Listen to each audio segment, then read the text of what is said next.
Olá, espero que estejam todos bem, com saúde. Vamos dar início aí a mais um encontro, né, na nossa disciplina de extensão rural e dando continuidade, né, à nossa última aula, onde estávamos falando do novo papel da extensão rural, tá bom? Então, deixa eu voltar aqui o slide que nós finalizamos, né, na última aula. Na última aula, nós ficamos exatamente nesse slide, onde, né, é o slide que está bem aí dentro do conteúdo que a gente estava abordando e que daremos continuidade hoje, como já falei, que é esse novo papel da extensão rural. Lembrando que falamos deste novo papel da extensão rural dentro da ótica da política de PNATER, né, a Política Nacional de Assistência Técnica e Extensão Rural, e vamos ver também dentro da ótica da ANATER hoje, tá? Que é a Agência Nacional de Assistência Técnica e Extensão Rural.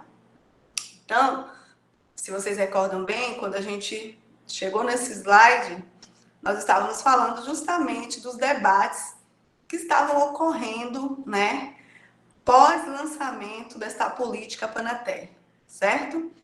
Havia, no momento que a gente viu que houve a instituição, né, dessa política, que foi em 2010, junto com a lei de janeiro de 2010,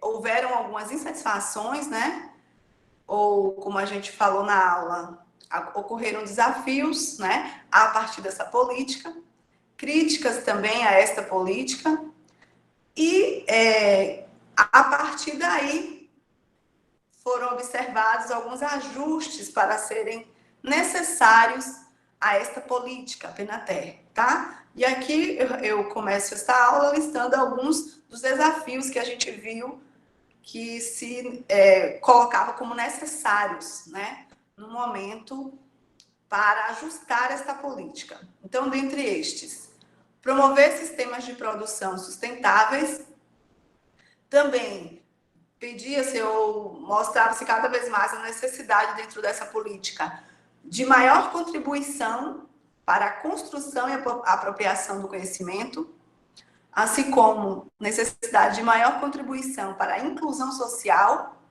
entenda-se daí o combate à pobreza, também melhor promoção ou geração e apropriação da renda, necessidade de implementar e articular políticas públicas melhor e promover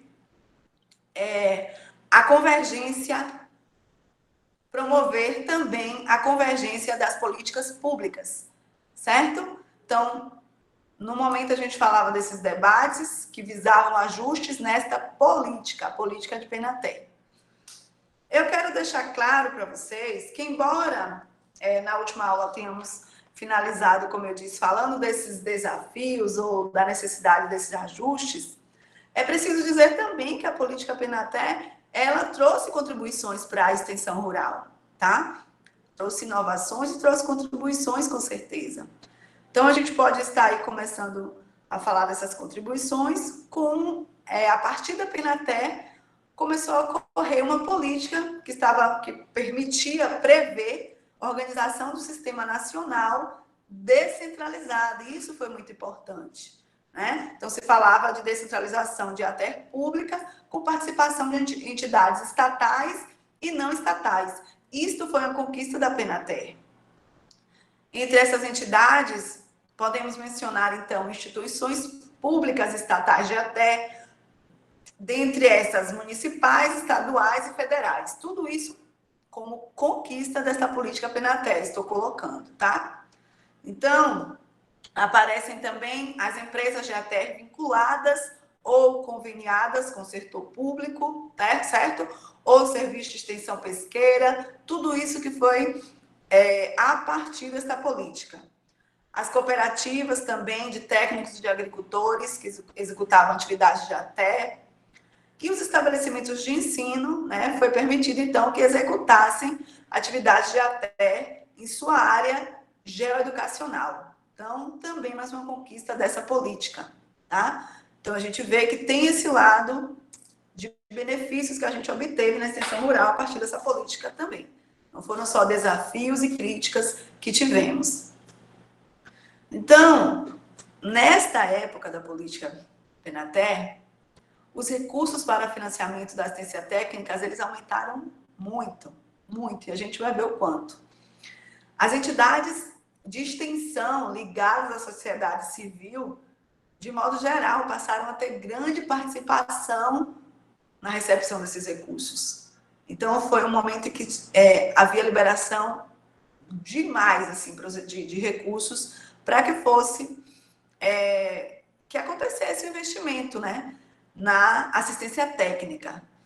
E aí a ATE estatal tinha, inclusive, dados que mostravam dimensões mais de 5 vezes superiores a partir dessa política de Penater. Então, para incrementar os recursos, foi uma política também importante. Se a gente observar aqui essa tabela que mostra exatamente isso que eu estou falando, dos recursos, observem que aqui nós temos uma tabela que mostra o orçamento, né?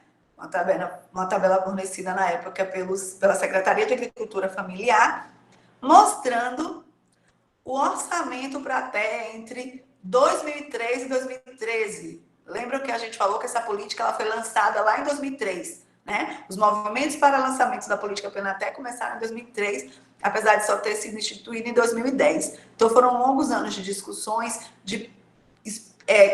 explanando os princípios que deveriam ser defendidos pela Penater, a gente viu isso na aula passada.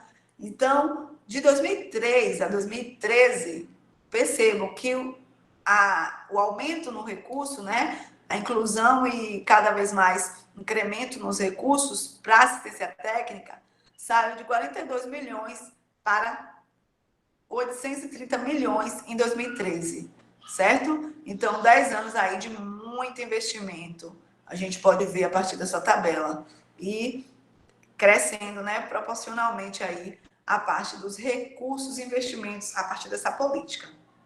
Então, mais um ponto que a gente vê que a partir da política foi positivo para a extensão rural.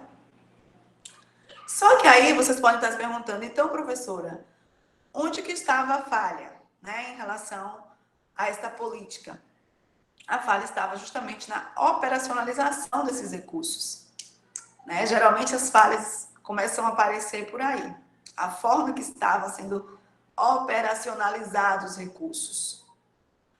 Então, justamente a partir dessas falhas, né, operacionais, é que chegaram as dificuldades, diversas dificuldades, tá? A partir dessa política. Como a gente foi falando e chegou a falar no momento que estava finalizando a aula passada. Essas dificuldades também foram frutos, como a gente viu, do fato de, apesar, né, das orientações para esta política estarem voltadas, né, para a agroecologia e metodologias participativas, o que foi que a gente viu na aula passada?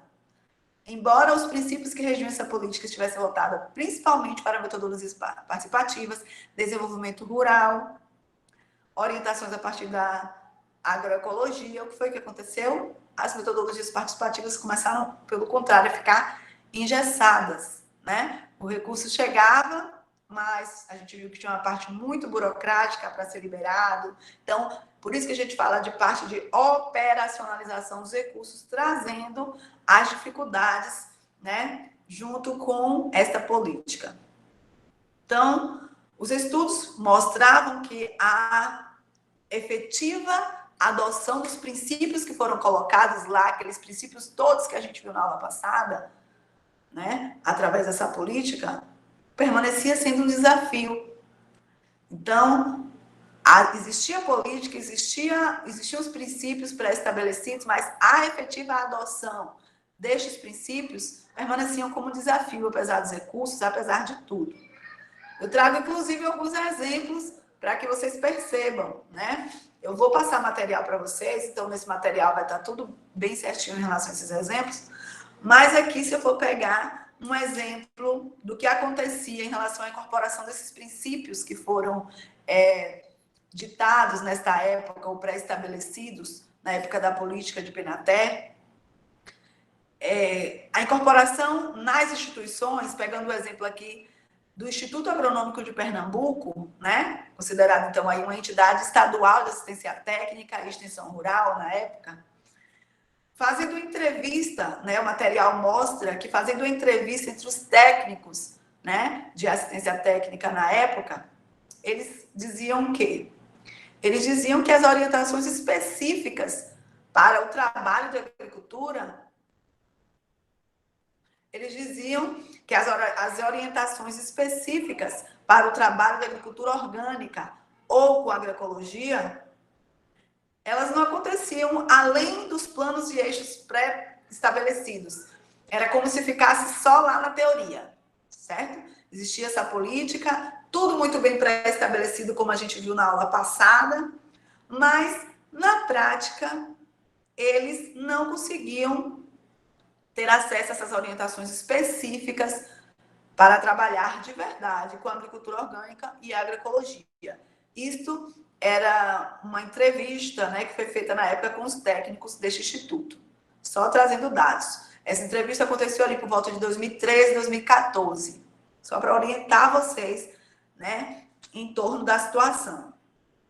Esses técnicos, eles afirmavam que buscavam, inclusive, cursos para fazer sobre agroecologia. Mas 90% desses técnicos na época já diziam que as capacitações elas eram insuficientes para o trabalho, né, que eles precisavam desenvolver. Afinal de contas, o assunto ele era um assunto novo, complexo, e eles achavam que a capacitação era fraca para eles conseguirem dar uma assistência como estava pré-estabelecido na política Penaté. Então, eles destacavam também que a instituição oferecia, né, alguns cursos, mas sempre insuficiente para a demanda. Então, coloca-se aí neste momento que existia um enfoque agroecológico, né, por parte das instituições, mas esse enfoque ele ficava mais, como eu estou dizendo, no teórico, na teoria.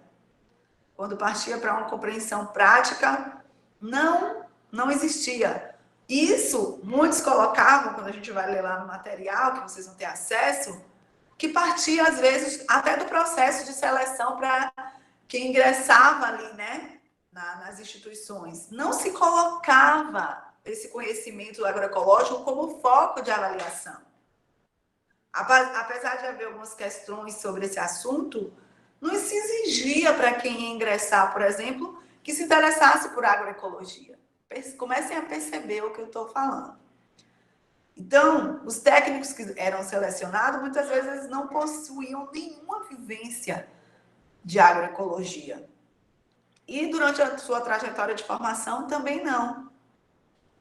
Então, as oportunidades de aprendizados que eram essas, né? No momento que você vai ingressar em qualquer curso, você é obrigado a estudar alguma coisa, né? No assunto, se existisse obrigação de estudar agroecologia para ingressar, eles já iriam ingressar com conhecimento básico e lá, né, no curso, iriam encontrar a disciplina e iriam aprofundar mais, mas não tinha nenhum nem outro. Tudo isso, como eu estou dizendo a vocês, estava pré-estabelecido pelos princípios da Penaté, como a gente falou na aula passada, mas na prática não se encontrava isso. Então, começam aí os desafios. Eu preciso que vocês estejam atentos a isso. Certo? Eu estou falando aqui de uma época, gente, de 2013. Certo? Eu vou voltar nesse slide daqui a pouco. Também outros extensionistas, né, de outra instituição, agora do Distrito Federal, passando pela mesma entrevista, afirmavam que no curso de graduação não tinha nenhuma disciplina que tivesse relação com a agroecologia.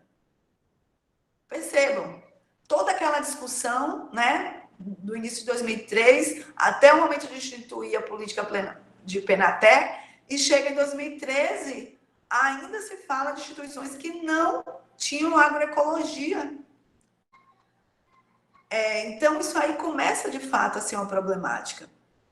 Alegam, assim, que as mudanças, eles alegavam, assim, que as mudanças, elas dependiam das orientações, né? Tinha que muita coisa mudar, em toda essa orientação, desde o processo da instituição, e assim, se chegando até a colocar aqui os próprios valores dos extensionistas, né? O que era que o profissional defendia no seu trabalho diário era o que iria fazer também a diferença. Se o profissional era interessado e corria atrás de um curso, tudo mais, tinha-se acesso um pouco. Mas se não fosse o interesse, né, de quem despertasse ali para aquela área, não se ia falar de agroecologia. Então, eu quero falar com vocês, abrindo parênteses, que a gente está aqui no momento de 2013.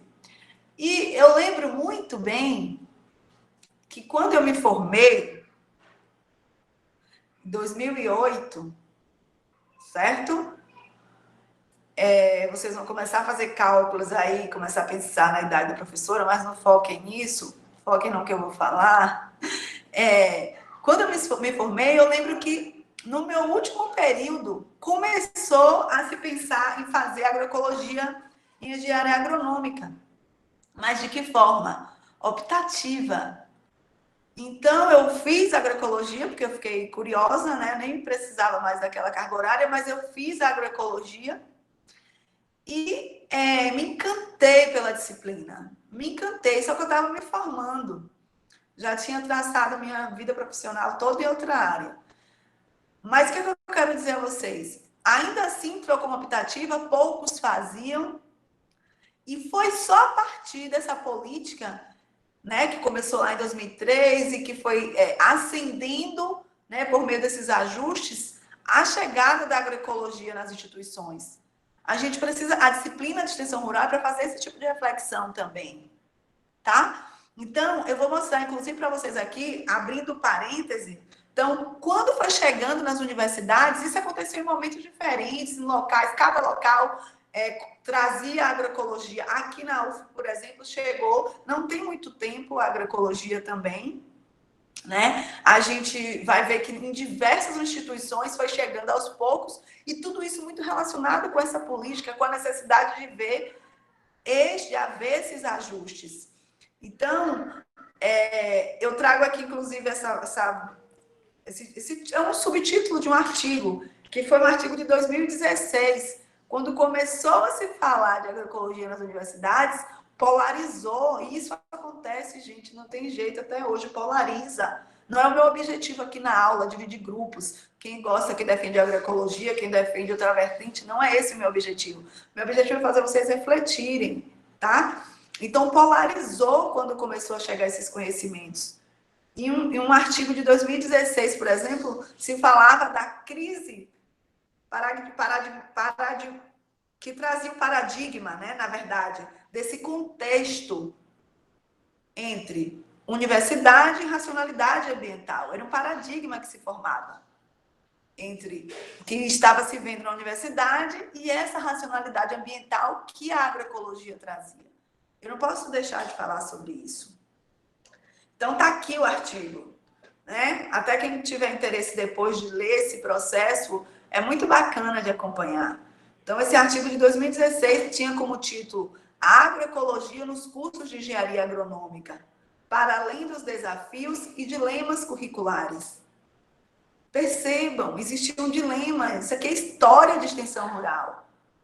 Então, a gente fala sobre isso na disciplina justamente para deixar vocês a par dessa situação que aconteceu. Então, em algumas instituições, a chegada da agroecologia causou uma situação, entendem? Aqui no segundo seminário de Educação e Agroecologia, que aconteceu também em 2016, olha o tempo que começou a se discutir de fato isso aí, desde que se instituiu a Penaté em 2010. Né? Aí, em 2016, segundo seminário de Educação e Agroecologia, que continuava com o mesmo debate. Há experiências nas disciplinas integradas à agroecologia e sistemas agroflorestais. Agora, no mestrado, tudo era um desafio a ser vencido. Tá? E lembre-se que muito dessas conquistas começou a partir do que a gente falou na aula passada? Seminários, encontros feitos pelos agricultores. Tá? Então, tudo começou lá atrás, pelos agricultores, chegando a essas políticas, e aí se chegaram à política, eles queriam que a política que foi lançada se cumprisse, os princípios que estavam pré-estabelecidos. Nós vimos quantos objetivos estavam ali dentro daquela política naquele momento. E de repente não ver isso acontecer, né, causava sim uma insatisfação e se apresentava como um desafio e se problematizava a situação. Só que aqui não é problematizar por problematizar, não é isso. É problematizar para encontrar soluções, né? Então, isso é a história da extensão rural. Vamos ver, então, quais eram esses elementos que problematizavam a atuação da extensão rural na época. Falava-se em características de invasão cultural. Não sei se isso faz vocês lembrarem de alguma coisa que a gente já viu aí, né? Já conversamos sobre isso também, em um momento da história da extensão rural. Então, nesta época, voltava-se a esta questão, né? Estavam se sentindo que as características de invasão cultural estavam se retornando. O técnico continuava a aparecer como sujeito ativo e o agricultor como passivo. Esta era a problemática do momento. E isto que inquietava muitos. Como é que estamos vivendo um momento de tanta evolução, com políticas que já foram pré-estabelecidas, e isso está acontecendo ainda, né? Então, tinha uma vertente que não aceitava de forma alguma isso. E muitas vezes eu quero chamar a atenção para o fato de que o que acontece, né? Que aconteceu lá atrás e que talvez ainda aconteça muito, é que o técnico em extensão rural, né, os extensionistas, têm dificuldade, às vezes, de aceitar que o seu conhecimento científico, né, tem dificuldade de aceitar que o seu conhecimento científico, todo o conhecimento que eles possuem, talvez não seja o que o agricultor precisa. Então, às vezes existiu uma dificuldade de aceitar isso, né? Que apesar de todo aquele conhecimento, para o agricultor não interessava aquele conhecimento no momento. Eram outras as demandas. Por mais que o técnico, né, tivesse ali no momento, estivessem tentando ajudá-los, né, ajudar os agricultores, tentando ensiná-los, tentando conduzi-los, tentando contribuir para que eles saíssem daquela situação que se encontravam, que em muitos casos eram situações de pobreza, e querendo levar até eles o desenvolvimento, cercado, como a gente fala, de boas intenções, eles partiam da função, né, que é até função nossa dentro da agricultura, desenvolver a agricultura. Essa é a nossa função, né? Para isso que estamos aqui, para isso que se formam engenheiros agrônomos, né? Então, por isso, e também aqui temos zootecnistas. Então, função de desenvolver a agricultura, a agropecuária. Essa é a nossa função. E movidos por esse desejo, por essa função que é nossa profissionalmente, muitas vezes lá atrás, no passado, vamos dizer assim, grosseiramente falando, se meter os pés pelas mãos. E hoje em dia ainda, infelizmente, em alguns momentos acontece. Mesmo quando, como eu estou dizendo, cercado de boas intenções. Porque em muitos momentos, profissionalmente, temos uma concepção do que é bom, mas essa não é a concepção do agricultor. E por isso que a gente fala, e que vem falando desde o primeiro dia de aula, que é nosso papel enquanto extensionista ouvir o agricultor, dar voz, dar vez, porque não tem outra forma de trabalhar em extensão rural que não seja esta para ter sucesso. Então, esta era a falha que estava nesse momento da política de Benaté, gritando necessidade de ajuste, certo? Que estava problematizando a situação, como eu estou dizendo. Então, muitas vezes nos preocupamos, gente, muito mais, como já temos dito aqui também, em transmitir o que sabemos do que em satisfazer de fato as necessidades que os agricultores têm. Pensem nisso, certo? Não é papel nosso só isso, levar conhecimento. Ok? Então, a mudança que estava sendo necessária, se a gente começar a resumir ali dentro da política de Penaté, era uma mudança para que o agricultor fosse o verdadeiro protagonista da agricultura e da produção agrícola. Porque continuava não sendo o protagonista da agricultura nem da produção agrícola. Continuava como passivo. Então, se via cada vez mais a necessidade de adotar uma forma de ensinar que não simplesmente transmitia o conhecimento, como quem se despeja conteúdo para quem não tem nenhum conteúdo. Esta prática era cruel e se praticava muito na extensão rural. Levar o conhecimento para o agricultor como se ele não tivesse nenhum conhecimento, estivesse ali só para aprender, era uma prática que a gente chamava de prática cruel, certo? Então, era necessário que contribuíssemos, né, para que os agricultores eles problematizassem sua realidade. E só a partir do momento que eles nos mostrassem a problemática deles, olha, o meu problema aqui é esse, né? Às vezes eles chamam de doutor, eu dispenso logo, falo, não precisa chamar de doutor, não. Às vezes eles falam assim, olha, doutor, meu problema aqui é esse. Mas tem doutor que não quer escutar nenhum problema, acha que tem a solução já é pronto. Que eles estão falando, mas não sabem o que estão falando. Então, é isso que se falava lá atrás, de deixar que o agricultor problematizasse o que ele tinha na realidade dele. E só daí nós, enquanto extensionistas e técnicos, poderíamos então escolher os pontos, né? Junto com eles, nós, extensionistas, junto com os agricultores, certo? Para pensar no que seria importante trabalhar naquela realidade. E a queixa, ainda nesse momento da política de Penaté, era justamente essa: os agricultores não se sentiam participando do processo, certo?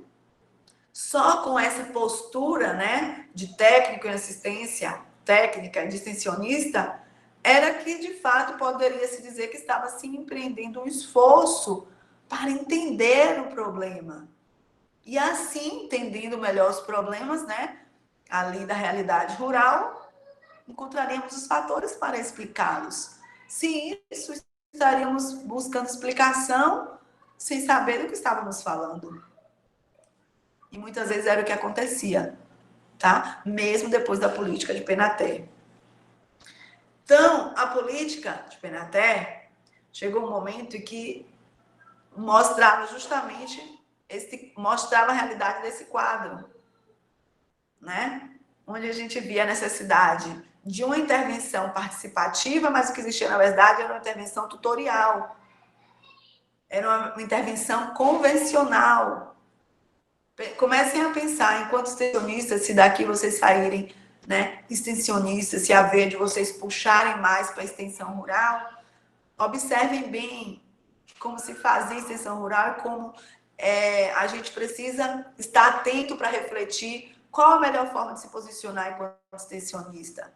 Se é com a intervenção tutorial, convencional, ou uma intervenção participativa, educativa, educacional. Como era a intervenção convencional? Como se dava essa abordagem chamada convencional na extensão rural? O que acontecia? Neste modelo de abordagem convencional, o extensionista ou técnico de assistência técnica trabalhava desconsiderando as diferenças ou diferentes demandas que existiam entre os diferentes grupos da comunidade. Estamos falando da abordagem convencional, onde o extensionista desconsiderava quais eram as demandas dos diferentes grupos da comunidade, certo? Não levava-se isso em consideração. Enquanto que na intervenção participativa ou educacional, levava-se em consideração os grupos com seus interesses em comuns. Buscava-se, inclusive, identificar, dentre aqueles grupos, quem tinha maior identidade entre eles, quem era mais solidário entre eles, para daí encontrar uma forma de ajudá-los, respeitando, então, os interesses comuns entre os grupos. e não desconsiderando as diferenças entre os grupos, como era feito no convencional. Então, percebam que na abordagem tutorial, o papel do extensionista ou do agente externo, ou do técnico e assistência técnica, como queiram chamar, era de diagnosticar o problema, certo? Identificar Caiu os só aqui para problemas. mim, gente. Oi? Alguém? Então, era de diagnosticar, identificar os problemas e suas causas. Eles identificavam e eles mesmos estabeleciam um meio para solucionar os problemas, certo? Então, o extensionista identificava e ele solucionava. Papel do tutorial ativo, né? Abordagem convencional. Com relação aos membros do grupo, né? Os membros da comunidade, cabia o papel passivo na abordagem convencional, de apenas executar as ações prescritas pelo agente externo, certo? Então, tinha o grupo convencional, que descobriu o problema e solucionava, e tinha um grupo que era passivo, que era o grupo dos agricultores, que só executavam o que era estabelecido pelo grupo que a gente chamava de intervenção tutorial. Tá bom? Agora, no participativo, a abordagem participativa, o extensionista que trabalhava com a abordagem participativa, como era que trabalhava, professora? Ou qual era a postura desejada?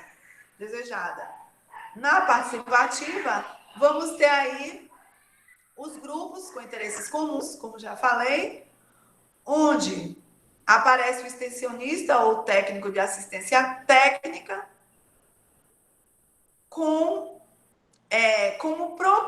buscando identificar os grupos de interesse, como eu falei. Então, no educacional, buscava-se identificar os grupos com interesses comuns. A partir destes grupos identificados ou sem identificados, era que se promovia a organização inicial do grupo, orientando, assim, a identificação dos problemas. Percebam a diferença do educacional. No tutorial, quem diagnostica, extensionista, quem soluciona, extensionista. Cabe ao agricultor cumprir, executar as ações prescritas pelo agente externo. No educacional, que estava sendo proposto, né, os grupos de interesse tinham que participar e se organizava a partir da organização desses grupos. E aí sim se orientava e identificava-se os problemas. Vejam a grande diferença aqui na intervenção participativa educacional. O agricultor, ele aparece agora como passivo? Não. Ele aparece agora como ativo. O agricultor aparece diagnosticando, junto com o extensionista. Ele aparece identificando o problema e suas causas. Certo? Só assim, junto com o agricultor, o extensionista começava a estabelecer os meios para a solução ou para tentar solucionar os problemas. Avaliando, assim, as ações executadas pelos agricultores e buscando novos caminhos. Ou seja, primeiro chegava lá e o agricultor dizia, olha, eu estou indo por aqui, fazendo assim, trabalhando neste manejo. E aí o extensionista, posiciona-se como extensionista que está ali para contribuir e não para ditar regras, posiciona-se como extensionista, avalia aquela situação e vai tentar ajudá-lo, trazendo o agricultor para a realidade, fazendo ele entender aquela realidade, para assim ele poder também se ajudar. Então, essas vertentes, elas apareciam dentro da política de Penaté ainda em 2010. Certo? Por isso, reforço, não se aceitava mais, né, que tivesse acontecendo desse jeito. E vamos ver como é que essa luta seguiu. Desta luta da Penaté, chegamos à Anaté, que é a outra visão, né, que a gente... É outra ótica que eu desejo que vocês vejam um novo papel da extensão rural, que está na nossa ementa a ser cumprida, né, que a professora está inventando de falar disso não, tá? Então, nós precisamos entender o novo papel da extensão rural a partir da ótica da Anater também. Quando surgiu a Anater?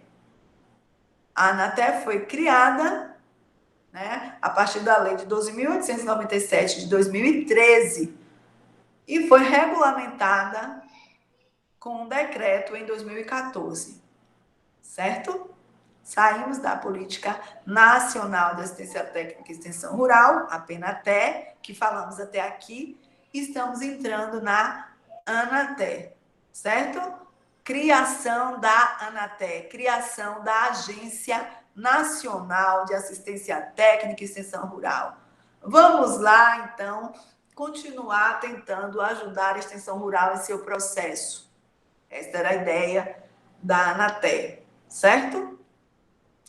Fica já definido no primeiro artigo da Anater que o Poder Executivo Federal estava autorizado a instituir o serviço social autônomo com a finalidade de promover a execução de políticas de desenvolvimento e assistência técnica e extensão rural, especialmente as que contribuíam para a elevação da produção e da produtividade.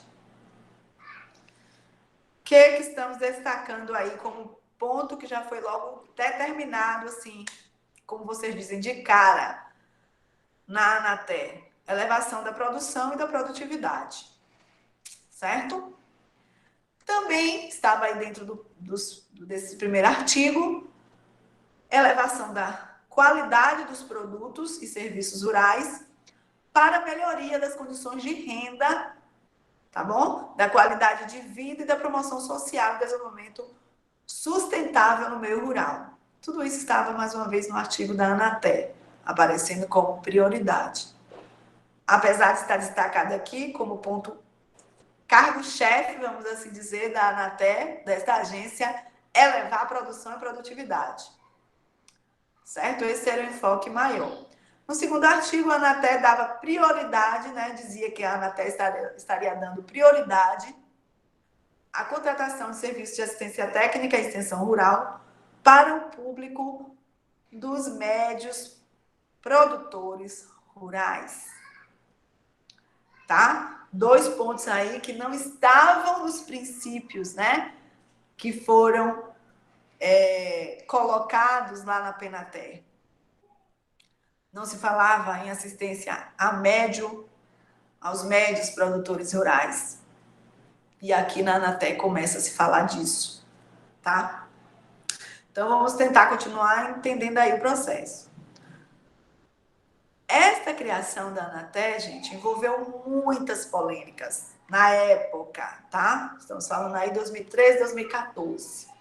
Muitas polêmicas. Por que, professora, tanta polêmica? Envolveu muitas polêmicas, tendo em vista que o projeto de lei para a criação da Anater não havia sido discutido com as organizações que vinham se reunindo nos diversos fóruns. Imagine, todo aquele esforço de 2003, 2010, até instituir a política PENATER, com todos aqueles princípios que vimos na aula passada, defendendo, né, as necessidades dos agricultores, reforma agrária, agroecologia, toda aquela luta de desenvolvimento rural sustentável. Todo mundo que vinha trabalhando junto ficou de fora agora, na hora de criar a Anater. Então, foi uma situação, como está dizendo aqui, envolveu muita política, muita polêmica. Desculpem, foram muitas polêmicas a partir da criação desta agência. Por quê? Como já disse, não houve possibilidade de contribuição das instituições governamentais e não governamentais ao debate. A coisa foi meio que de cima para baixo, tá? Vamos observando. Então, entre as mudanças que foram trazidas pela Anater, tem destaque a ampliação dos públicos, né, ou do público, dos serviços de assistência técnica e extensão rural, como a gente acabou de falar. Agora apareceu mais um público para ser atendido pela Anatel, né, ou pela assistência técnica, diferente da Panatel, da Penatel. Enquanto na lei de até esse público era restrito à agricultura familiar, porque foi uma luta deles na época, era restrito a assentados, a reforma agrária, aos povos indígenas, os remanescentes de quilombos, demais povos e comunidades tradicionais, agora entrou a assistência para um novo grupo, certo? Trazendo aí, neste grupo, os médios agricultores, definidos como aqueles agricultores enquadrados no Programa Nacional de Apoio ao Médio Produtor Rural. Então, dentro da Anatel, eles lançam um novo programa, que é o Programa Nacional de Apoio ao Médio Produtor Rural, sem envolver todos os atores nesta discussão, tá? Então, o PRONAMP, que é este Programa Nacional de Apoio ao Médio Produtor Rural, né, vai obedecer aí também, como os outros programas, os critérios do Manual de Crédito Rural do Banco Central do Brasil. Então, gente, percebam que neste momento, né, da história da extensão rural da Anatel, existia aí uma menção de promover a integração do sistema de pesquisa agropecuária e do sistema de assistência técnica e extensão rural. Vamos entender bem isso. Esta era a ideia, tá? Essa junção. A ideia era fomentar o aperfeiçoamento e a geração de novas tecnologias e a sua adoção pelos agricultores. Essa era a ideia da Anatel, tá? Então, quando da apresentação do projeto de lei sobre a Anatel, foram várias as críticas, muitas nessa época, principalmente por parte dos atores ligados ao debate sobre agroecologia. Eles não aceitavam, tá? Estamos falando de polêmicas daquela época. Eles não aceitavam, tá? Foi o caso dos participantes do terceiro encontro internacional de agroecologia, realizado em 2013. Então, paralelo a esta Anatel, já estava tendo um evento internacional de agroecologia, onde muitos estavam ali insatisfeitos com a criação desta agência nacional, tá? Neste evento, eles divulgaram uma moção de repúdio ao processo de criação e concepção da Anatel. Não aceitavam a inclusão dos médios produtores. Percebam quanto isso é polêmico, né?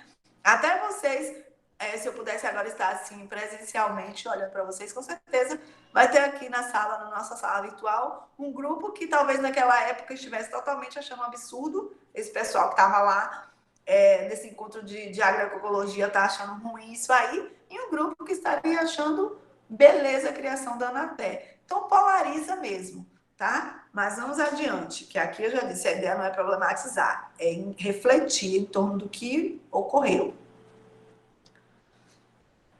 Na moção de repúdio, eles alegavam que esta Anatel, né, que a criação desta agência, não deixava dúvidas com relação à intenção do governo de reafirmar a perspectiva difusionista.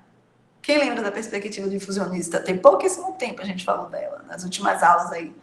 Na verdade, os nossos primeiros encontros. Então, neste congresso, em 2013, voltaram a falar disso. Estava claro para eles que o governo queria, sim, reafirmar a perspectiva difusionista com a Anatel. Eles diziam que o governo estava querendo atribuir uma centralidade a um órgão de pesquisa como a Embrapa. A Embrapa foi parceiraça nessa época da criação da Anatel e é nossa parceira até hoje, né? Graças a Deus a Embrapa existe. Então, nesta época, a leitura feita pelo grupo da agroecologia, o grupo que estava defendendo toda essa vertente de uma extensão diferenciada, era de não aceitar que aparecesse agora uma centralidade, né? Todas as decisões e centralização do sistema de assistência técnica estava sendo atribuído agora a um órgão de pesquisa. A Embrapa era que centralizava. A partir da Anatel aconteceu isso, certo? Então, continuamos aí. Então, questionava-se radicalmente esse grupo da moção lá no Congresso. Eles questionavam radicalmente a interpretação que fundamentava a criação da Anatel, né? Por que dar a uma instituição como a Embrapa a responsabilidade de controlar, né? Que era isso que eles enxergavam que estava acontecendo. A Embrapa estava tendo a centralidade, estaria controlando as decisões de assistência técnica, tá bom? Então, para este grupo, a perspectiva agroecológica não estava inserida com a intenção, né, que existia por trás da criação da Anatel, certo? Então, o que a Anatelizava na ótica deste grupo era a disseminação universal de tecnologias que fossem geradas. Mais uma vez se fala em disseminação universal de tecnologias em um meio controlado de centro de pesquisa. Então, isso aqui é informação do terceiro Encontro Internacional de Agroecologia de 2013, certo? Informação de 2013, onde, neste momento, este grupo era totalmente contra a criação da Anatel, que dava as rédeas da assistência técnica no país à Embrapa, tá? Então, para eles, né, para este grupo, onde se discutiam todas as questões, era explícita a tentativa de retorno ao difusionismo, aquele difusionismo da segunda fase da extensão rural. E, com isso, a centralidade da produção científica na inovação tecnológica. Então, para eles parecia algo aparentemente apolítico, certo? Para eles era algo que queriam que repassasse como aparentemente apolítico, algo que foi gerado em gabinete sem a devida interlocução com o saber popular. Então, teria que haver interlocução antes, com o saber popular, antes da criação desta agência nacional, segundo a ótica desse grupo, né, voltado aí para a defesa das questões agroecológicas, da reforma agrária, de todos aqueles princípios que a gente já viu, da Penatel, certo? Então, temos aí a defesa dessas questões também no Seminário Nacional de Educação em Agroecologia, que foi aí esta fonte também em 2013. Então, depois da Anatel, passou-se a escutar com bastante frequência o termo difusão de tecnologias. Por isso a revolta, né? Então, voltou-se a falar muito de difusão de tecnologias, que foi tão problematizado aí, né? Lá atrás, nas fases da extensão rural, como a gente viu. Então, com esta parceria, como eu disse, né, da Embrapa, né, tornou-se central a parceria com a Embrapa para difundir as tecnologias já desenvolvidas, visando o aumento da produtividade. Essa era a ideia. Lembram? Essa era a ideia, aumentar a produtividade a partir dessas tecnologias. Para eles, era um discurso que guardava bastante semelhança com o discurso da década de 1970, que falamos na segunda fase, onde se buscava, por meio de novas tecnologias, o aumento da produção, porém sem refletir sobre as demandas e a realidade das populações rurais. Tá? Espero que vocês estejam acompanhando. Vão me dizendo aí se está tudo ok, se estão... Estou com dificuldades para não... Tá, então, gente, me digam se está tudo tranquilo, se está ok, se estão, né, com dúvidas. No final a gente tenta falar, tudo ok, estão dizendo aqui, então vamos seguir, tá? Então, gente, uma das frases que...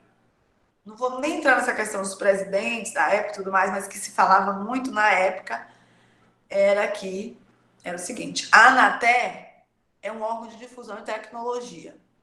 É isso que ela é. Aí pergunta-se, para quem? A resposta, para quem não tem acesso à tecnologia. Então, essa era a ideia.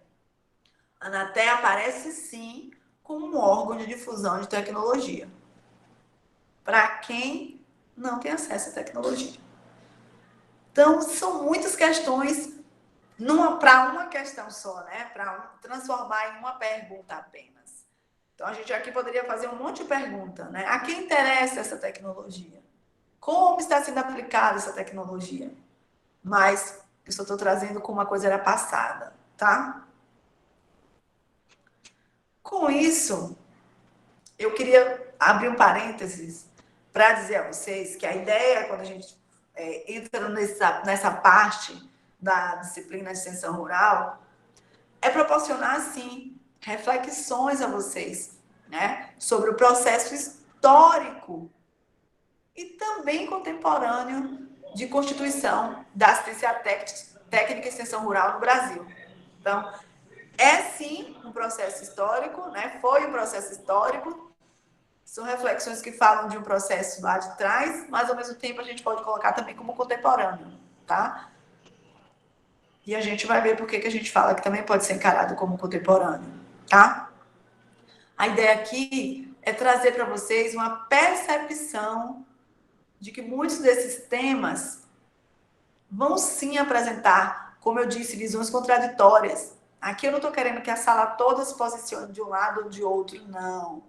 As visões vão ser sempre contraditórias, não tem jeito. E vocês vão sim sempre ter diferentes pontos de vista, principalmente porque vocês estão desenhando a formação profissional de vocês agora, né? Então, assim, vocês estão no processo de formação, eu não posso cobrar de vocês uma experiência que vocês têm ou que vocês ainda não têm, mas a experiência que vocês têm, com certeza, já é válida, né? E vamos ter um momento de vocês falarem dessas experiências, porque a gente sabe que é muito importante aqui no curso, tá? Então, assim, aqui a ideia quando a gente fala desse conteúdo é, como eu estou dizendo, trazer a percepção de que são muitos temas que são visões contraditórias dentro desse tema. Contraditórias, eu quero dizer, do ponto de vista de serem diferentes pontos de vista, né? Sendo redundante. Aqui temos diferentes pontos de vista em relação a esta questão, né? Então, tudo isso é fruto da complexidade que a gente vê em torno deste processo histórico da extensão rural. É um processo que a gente viu que carrega uma complexidade, tá? E eu posso garantir a vocês que algumas questões, elas certamente sempre deixam de ser apresentadas dentro do curso, porque a gente foca no que a ementa pede. Mas se fôssemos trazer todas as questões, de fato, da época, ficaríamos aqui quase que o curso todo falando só dessa parte, da nova extensão rural e dessas leis, tá? Então, a gente foca no que a ementa pede. Então, o que é que se espera? Espero que os aspectos que estão sendo enfatizados aqui, tá, contribuam para a formação de vocês, enquanto extensionistas, envolvidos ou não, né, na extensão de fato, porque daqui vocês podem sair como extensionistas clássicos, que vão atuar como extensionistas 100%, e pode sair como pesquisador extensionista, professor extensionista, como a gente sabe, tripé ele anda junto, né? Extensão, ensino e pesquisa. Então, a ideia é trazer para vocês este senso, a ideia é trazer para vocês este senso mesmo de reflexão. Só abrindo esse parênteses, tá, gente? Então, hoje, se a gente fosse... Teve um aluno na aula passada, eu não vou lembrar agora, acho que foi o Alex, não lembro, mas que fez uma pergunta em relação a ter ficado em muitos momentos surpreso, né? De ver o desenrolar a forma que a agricultura estava acontecendo, ou que aconteceu, e colocou assim a surpresa meio que como desapontado, né? Depois, se eu tiver equivocada, você corrija, Alex, se tiver aí. Mas, assim, a ideia que foi colocada foi como se tivesse ficado desapontado por uma agricultura que ele tem visto com muitos avanços. Então, eu disse lá na aula passada e confirmo aqui mais uma vez, a agricultura com certeza está, sim, com muitos avanços. Essa agricultura que a gente está discutindo aqui não é uma agricultura que faz parte do nosso presente. Aqui é história. Temos muitas problemáticas daquela época que, infelizmente, ainda refletem no dia de hoje. Sim, não tenho como dizer que não.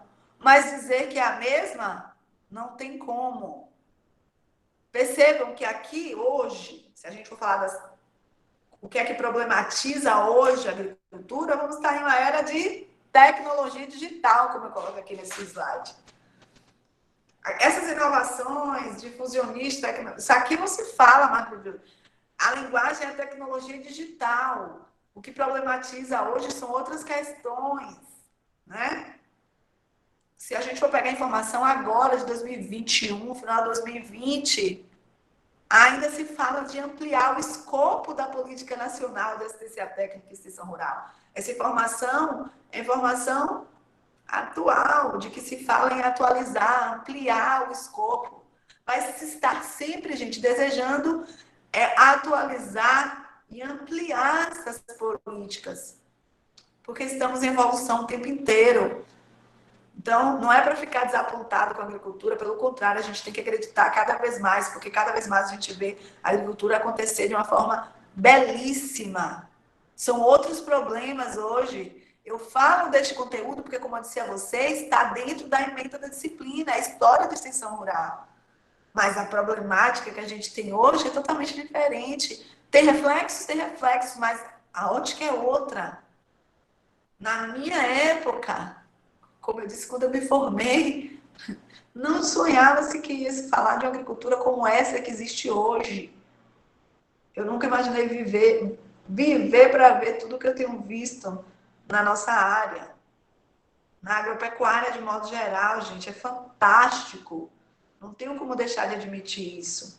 Então, se discute ainda, se problematiza ainda hoje, mas em outras vertentes. Coloco aqui o exemplo da tecnologia digital, que é uma vertente que é problematizada hoje. Estou abrindo parênteses mais uma vez, porque eu gosto de abrir esses parênteses, tá? Então, hoje ainda se fala, em 2021, em ampliar o escopo da política nacional para o conjunto dos agricultores brasileiros, com as respectivas especificidades. Então, dentro da tecnologia digital, que é a situação de hoje, ainda se fala em ampliar, certo? Quem já ouviu falar aí de agricultura 4.0? Espero que vocês estejam atentos, né? Essa é a realidade de hoje. Já, deixa. Alguém está querendo falar agora? Pode ser para o final? Então, essa agricultura moderna, né? É a agricultura que está cada vez mais substituindo isso. Jonathan está antenado aí. Então, em vez de agricultura de base ecológica, hoje se propõe essa chamada aí, ó, agricultura que não tiver ligado nisso aí, fiquem atentos, tá?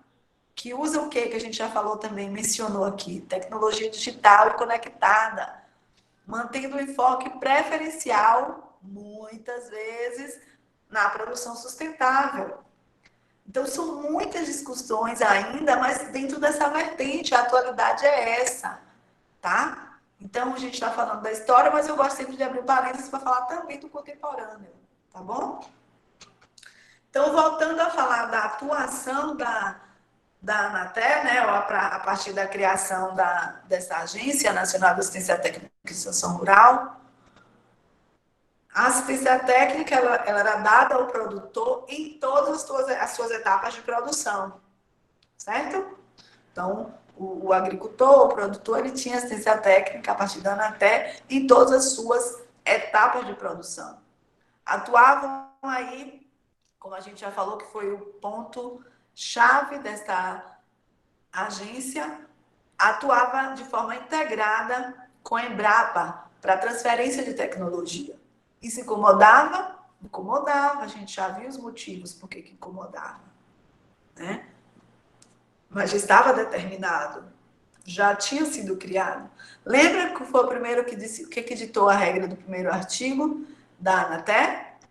as decisões eram tomadas, né? Autonomia total ao governo, e as decisões eram tomadas, e quando o agricultor que queria participar sabia, já era para cumprir só o que estava determinado. Então, incomodava muitos que estavam organizados, né, para fazer a extensão de uma forma diferente, mas já tinha acontecido e era assim que estava acontecendo.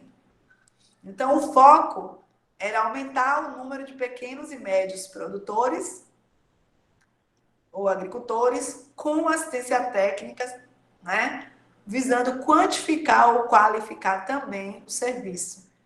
Então, a Embrapa e os pequenos agricultores e médios agricultores estavam ali, vamos dizer, como foco, o foco da Embrapa passou a ser os pequenos e os médios agricultores, certo? A ideia era promover a apropriação de tecnologia pelos produtores, com o aumento da produtividade e da renda. Basicamente, o que era que acontecia? A Embrapa trabalhava, porque trabalha muito, fazia ciência, porque a especialidade da Embrapa é fazer ciência de forma magnânima, né?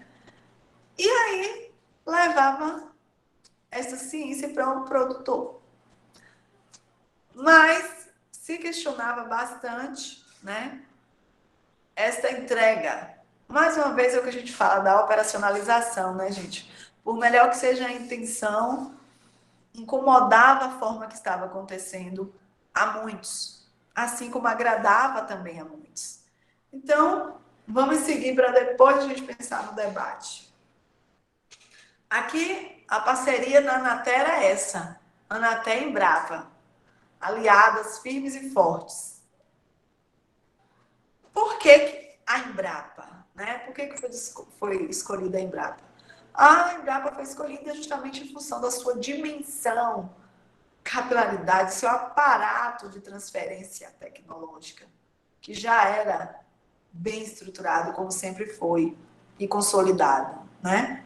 Então, a Embrapa assumiu ali um papel fundamental na operacionalização da Anatel, nesta época, certo? Então, a Embrapa estava ali para facilitar a interação da Anatel com o Sistema Brasileiro de Desenvolvimento, né, e Inovação, com a agropecuária, de modo geral, através das universidades, do setor privado, as organizações estaduais, certo? De assistência técnica. Vamos lá. Então, a Embrapa aparece aí com uma atuação prioritária da Anatel. Então, eu trago algumas propostas que estavam em vigência na época, né? Algumas propostas que tratavam de priorização para as primeiras chamadas da Embrapa, né? Então, tinha, como a gente tem visto aí, os recursos estavam acontecendo, sendo disponibilizados, então tinha as chamadas, né, para estar vendo, de fato, a concretização de tudo que estava ali determinado na teoria. Então, todas as áreas, né, da agropecuária de modo geral, elas estavam sendo atendidas nesse momento pela Embrapa, certo? Então, tinha aqui, como a gente está vendo, uma parte da cadeia de produção, cadeia produtiva do leite, em micro-regiões que eram contempladas pelas chamadas. Os agricultores da região do semiárido também eram contemplados. Também tinha um plano de agricultura que era do momento também ali, né, que estava acontecendo. Um plano de agricultura de baixo carbono. Se falava também na agroecologia e na produção orgânica, sim, né? Por mais que existisse toda insatisfação, mas junto com a Anatel, a Embrapa conseguia chegar, né, a essa realidade. Trabalhava-se com tecnologias avançadas, já ali, já se falava em agricultura de precisão, automação, cultivo protegido, tudo isso ali acontecendo, né, naquele momento e sendo levado para o agricultor. Agora, a forma, como eu tenho dito, né, que isso era levado ao agricultor, Muitas vezes a Embrapa usava, né, e até hoje usa também como meio de divulgação, aqueles dias de campo, né, e tudo mais, onde o agricultor via ali aquela realidade, tinha conhecimento que existia, mas sabia que não tinha como pertencer a ele, né? Os pequenos produtores, desta forma, infelizmente ficavam cada vez mais escanteados. Não era a ideia, não era a intenção, mas era o que acontecia. Tá? Imagina que agora tinha os médios produtores inseridos no processo. Então começa aquela ideia, se os médios produtores estavam, né, que hoje a gente sabe que os grandes produtores são os grandes detentores dessa realidade de tecnologia digital e tudo mais que a gente sabe, que a gente fala. Então isso chega ao produtor muito assim, de uma forma que nem vamos entrar agora na pauta, vamos deixar para o momento que a gente estiver dialogando. Então, os médios produtores agora faziam parte da Anatel, também estavam sendo atendidos.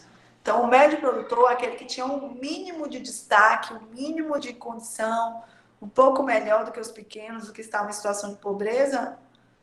Quando participavam daquele dia de campo, eles já saíam na frente em relação aos pequenos produtores, certo? Essa era a realidade. Então, vão percebendo aí o cenário, tá bom, gente? Então, quais as características e naturezas jurídicas da Anatel, né? Era o serviço social autônomo de direito privado, sem fins lucrativos, de interesse coletivo. Tudo isso estava na parte jurídica que estava definida pela Anatel. Atuavam por contrato de gestão com o poder público, tá? Ficavam definidos o estatuto por meio de licitações, contratos, convênios, tudo isso estava ali. Tinha a autonomia da contratação de pessoal, CLT, isso aí é muito característico da Embrapa. Contratação de prestadores de serviço de assistência técnica, certo? Por meio de auditagem, né? Era uma situação muito também ali hierarquizada dentro da própria Embrapa. Então, tínhamos aí no Conselho de Administração sempre Anatel, presidente da Anatel, presidente da Embrapa, representantes do governo federal, e também apareciam as entidades de produtores rurais, né, as mais organizadas. Então, aqui se dizia que o presidente da Anatel integrara o Conselho Deliberativo da Embrapa. Então, estavam muito ligados à Embrapa, como dizia aí, ditando as regras do jogo, certo?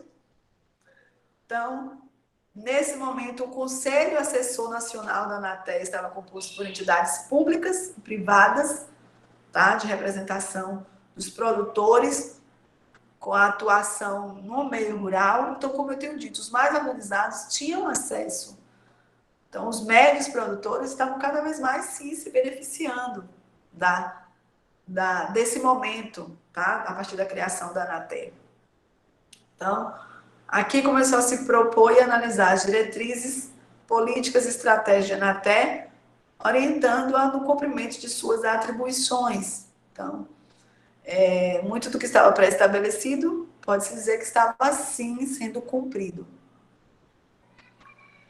Então, por meio dos conselhos de administração dessas agências, conseguia alcançar, né, junto com a participação do presidente da Embrapa, conselho de administração da Embrapa, presidente da Anatel, tudo que estava ali pré-estabelecido na lei, tá? Da Anatel. Então, sempre estava ali o slogan: Anatel e Embrapa unindo tecnologia, assistência técnica e extensão rural. Esse era o slogan, tá? Qual era, de fato, então, o papel da Embrapa, professora? Desenvolver e disponibilizar informações e tecnologias, desenvolver e validar métodos de transferência de tecnologia, capacitar multiplicadores. Isso estava sendo cumprido, né? Então, a gente tem que admitir que a Embrapa estava cumprindo, sim, o seu papel, por mais que existisse um grupo insatisfeito, mas, a partir daqui, começou, sim, a haver, né, desenvolvimento cada vez mais de tecnologias e, de alguma forma, através dos multiplicadores, porque se capacitava muitos multiplicadores, e de alguma forma, através desses multiplicadores, este conhecimento era transferido, sim, para os agricultores, tá? Então, a questão era, em muitos casos, como eu disse, a inserção do médio produtor, que acabava se beneficiando mais, né? Também, como eu já disse, de tudo isso, por ter conhecimento, por ter recurso, tudo mais do que o pequeno mesmo. Então, por mais que não se desejasse, o pequeno ainda continuava, muitas vezes, de fora, só na teoria mesmo. Então, por meio da Embrapa, desse processo todo junto à Anatel, houve desenvolvimento e disponibilização de informações e tecnologias. Começou aí cada vez mais, né, a entrar, né, neste universo fantástico que se chama tecnologia dentro da agricultura, né? Então, se defendia sim a sustentabilidade, né, a sustentabilidade da agropecuária, a inclusão produtiva, se defendia, mas eu posso fazer um comparativo que é como se a tecnologia estivesse crescendo muito mais do que essas ideias, né? Essas ideias estavam ficando cada vez mais escondidas, né? Dentro do cenário que estava se instalando. Era tudo muito maior, muito mais, vamos dizer, encantador para quem estava vendo resultados, tá? Então, quem estava vendo resultados estava gostando mais e mais e mais do que estava vendo e se beneficiando disso. Então, os princípios ali de agroecologia e tudo mais ficavam muitas vezes ali, mas, como diz o povo, encabulado. Então, gente, como que se fazia a formação, né, dos técnicos nessa época? A formação se dava em 3 etapas. Com mapeamento da disponibilidade de tecnologia das cadeias ou sistemas apoiados. Depois, seleção e capacitação de multiplicadores. E depois, organização de capacitação para os técnicos de assistência técnica, pelos multiplicadores, coordenados pela Agência Nacional. Então, gente, tinha-se um esquema montado, certo? Trabalhava-se com mapeamento da disponibilidade nos sistemas apoiados. Tudo isso era uma linguagem que era muito eficiente em muitos setores, né? Mas a assistência técnica mesmo, aquela lá, como a gente estava falando, que muitas vezes era exigido que acontecesse, né, de uma escuta, para depois gerar a tecnologia, muitas vezes deixava a desejar, né? Então, a tecnologia ela era disponibilizada primeiro para depois chegar no produtor, sem saber se o produtor tinha interesse ou não. Então, muito se fez assim. E aí, nesse momento, a situação de satisfação do pequeno grupo, né, que ainda se mantinha satisfeito, era de ver que o acesso a essa tecnologia ficava cada vez mais restrito para este pequeno grupo. Tá? Então, cada vez mais com a capacitação de multiplicadores, via-se o quê? Que a Embrapa estava também cada vez mais apta a prover capacitação e atualização tecnológica de multiplicadores em todo o Brasil. Então, o negócio só fazia crescer, né? Apesar de estar aqui ainda a criação de 2013, aqui já estamos falando de uma outra época, 2016, 2017, 2018, tudo isso aqui estava acontecendo. Então, com isso, cada vez mais passou-se a ofertar cursos de atualizações tecnológicas, né? Muito isso é prática da Embrapa, né? Em diversas áreas, como a gente está vendo aqui o exemplo da cadeia de leite. As unidades de Embrapa sempre trabalhando com tecnologias avançadas, buscando aí conhecimento cada vez mais e atuando cada vez mais na agricultura de precisão, automação, cultivo protegido, como a gente já falou, em diversas regiões do país. Então, isso começou a partir da Anatel, tá? E esse boom foi acontecendo e chegou onde estamos hoje. A gente sabe que nem se pensa em parar isso aí, né? A tendência é só cada vez mais seguirmos desta forma, avançando muito em tecnologia, atendendo muito uma vertente. Infelizmente, sempre vai ter uma vertente que vai, né, não está acompanhando tanto. Isso é sim uma questão hoje, né, que a gente fala muito. Do desejo, mas eu acho que muito um desejo de que todos pudessem acompanhar, né? Como eu já falei, é muito da nossa função, meio de desenvolvimento da agricultura, querer que todos pudessem acompanhar. E aqui eu tenho uma bibliografia recomendada para vocês. Vou interromper então aqui, tá? E voltamos a falar, ok? Já me aguardem aí, por favor.